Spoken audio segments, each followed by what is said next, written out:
ఓం నమో వెంకటేశాయ. ఈరోజు ఉదయం శని కుంభరాశిలోకి ప్రవేశించడం జరిగింది.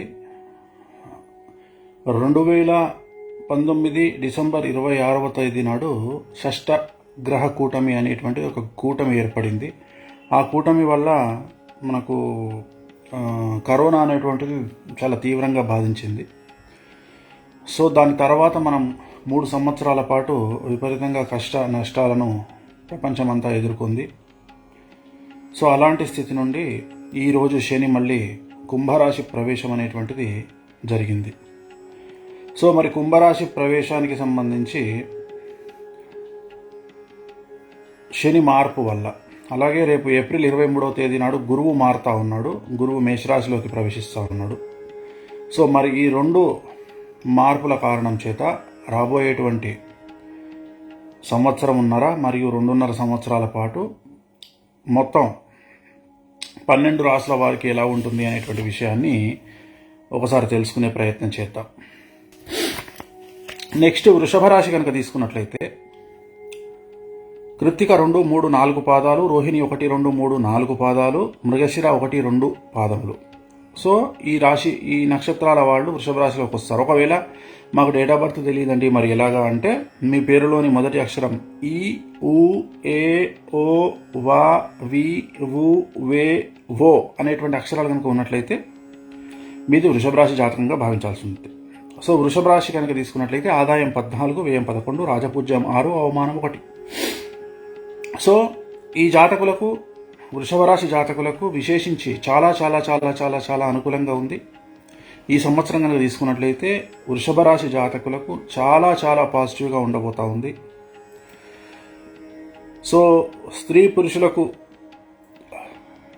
అలాగే విద్యార్థులకు, వ్యవసాయదారులకు, వ్యాపారస్తులకు, ప్రైవేటు ప్రభుత్వ రంగ వర్గాల్లో పనిచేసేటువంటి వాళ్ళకి, విదేశీ స్థిర నివాసం ఏర్పరచుకున్న వాళ్ళకి, విదేశాలకు వెళ్దామనుకునే వారికి, వ్యాపారం ప్రారంభిద్దామనుకునే వారికి, ఇల్లు కట్టుకుందామనే వారికి అసలు విశేషించి చాలా చాలా చాలా చాలా అనుకూలంగా ఉండబోతా ఉంది. చాలా చాలా అనుకూలంగా ఉండబోతా ఉంది వృషభ రాశి జాతకం. ప్రమోషన్లు, రావాల్సిన డబ్బులు రావడం, ఇతరుల వల్ల సహాయం పొందడం, కొత్త జాగా లేదా ఇంటి ప్రయత్నాలు ప్రారంభించడం, వాటిని సక్సెస్ చేసుకోవడం, రాజకీయంగా చాలా అనుకూలమైనటువంటి పరిస్థితి, ఉద్యోగపరంగా, వ్యాపారపరంగా, అవివాహితులకు వివాహ యొక్క సూచనలు, విద్యార్థులకు ఉత్తీర్ణత శాతం పెరుగుతుంది, అలాగే విదేశీ యానం కోసం ప్రయత్నం చేసేవాళ్ళు సక్సెస్ అవుతారు. సో ఇన్ని రకాల పాజిటివ్స్ అనేటువంటిది వృషభ రాశి జాతకంలో చాలా అనుకూలంగా కనిపిస్తూ ఉంది. కాకపోతే గురువు వ్యయంలో ఉండడం వల్ల న్యాయపరమైనటువంటి చిక్కులు ఏర్పడే అవకాశం ఉంది. సో వృషభ రాశి జాతకులకు న్యాయపరమైన చిక్కులు మాత్రం ఏర్పడే అవకాశం ఉంది. ఇది ఒకటే కనిపిస్తూ ఉంది, ఇంకా ఎటువంటి సమస్యలు లేవు.